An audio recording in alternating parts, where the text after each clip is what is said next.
What's up, guys? This is Paul Muzzy doing a cheeky little collaboration with the WD18 boys today to bring you some news on the Watford FC ladies. Now, I've supported women's football for quite a long time, as you can see from the signed shirts on the back of my wall there, purely because it's Watford Football Club and I can't get enough of it, whether it's the youth team or the Legends team.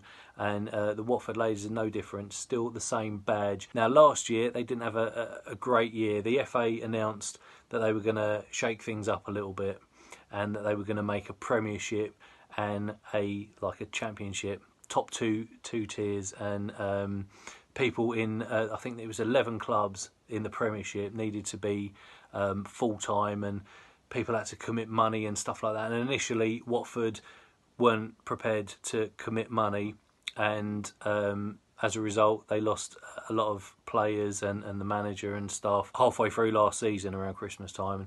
So as a result we didn't have a great season. And that being said, though, finished off quite strong. They got a nice win away to Oxford. They beat Millwall as well in the Continental Cup, and a lot of the players from the youth side, from the developmental side, ended up getting first team footballs, invaluable experience for them. But as a result of not putting in the application early enough, Watford have now been placed in the third tier of women's football. So you've got 11 teams in the Premiership and I think 12 in the sort of Championship.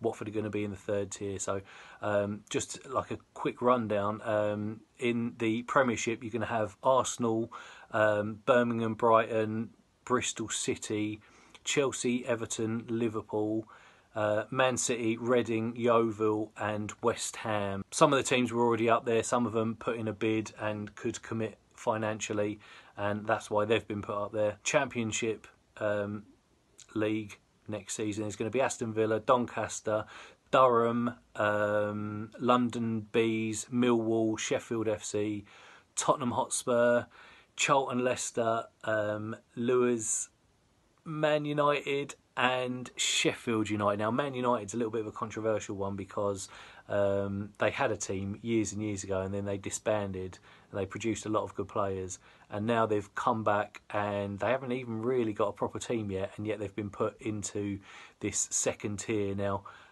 Watford did eventually put in a bid for the second tier, but because it was late they were unsuccessful. So there's a little bit of controversy that you could probably see on Twitter if you were interested. Teams like Crystal Palace and I think there was another team as well that put in for it weren't successful in the top two tiers, and so they've put in an appeal. But that's the way it stands at the moment anyway. Premiership, Championship, whether they're going to be named something else, I'm sure they will be, but Watford are going to be in the third tier. Not 100% sure who else is going to be in there with them at the moment, but initially part of me wanted them to be in the second tier in the Championship, and playing slightly more competitive football. But honestly, they're just not ready yet. They've still got a young team. The management staff and everyone is brilliant, but when you look around, teams like Arsenal are playing at Boreham Woods ground, Reading are playing at Wycombe's ground, Chelsea have got their own ground now. It's the Cherry Red Stadium. I can't remember what it's called now. It used to be Wimbledon's old ground. I think they've bought it off of them. The bigger teams are playing in all these really nice, suitably sized stadiums.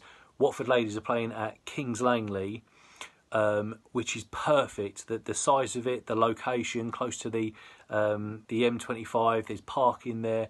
All the facilities are there. Some of the facilities are better than some of the Premiership clubs, but they're not getting enough people there at the moment to the games, and the ground was terrible last season. Watford already said that they're investing, I think it's something like 40 grand into drainage system to get the pitch all sorted out. There's also going to be work putting in on the main stand on the left hand side as you walk in. So there's all these improvements going on at Kings Langley Stadium.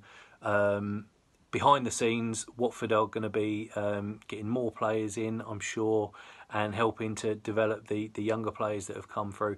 it's all like a building process. The third tier is going to be perfect for them. So they're still going to be playing competitive football. There's still awesome teams in the third. It's not going to be a walkover whatsoever. It's going to be very, very difficult. But there are going to be some great teams in the third tier as well. So I'm going to aim to get to as many games as I can, home and away. Really nice, friendly atmosphere there as well. So I thoroughly encourage you, if you're a Watford fan, come down, check it out, see what it's like. I guarantee you'll enjoy it. If you see me there, make sure you come over and say hello. If you saw my last video on my channel, Paul Muzzy channel on YouTube, you'll have seen Jacob taking a really well-placed penalty. You could see that he's thought about it. He was nervous a little bit. He was trying to get some excuses in. Shane took a penalty. I think Shane had been drinking.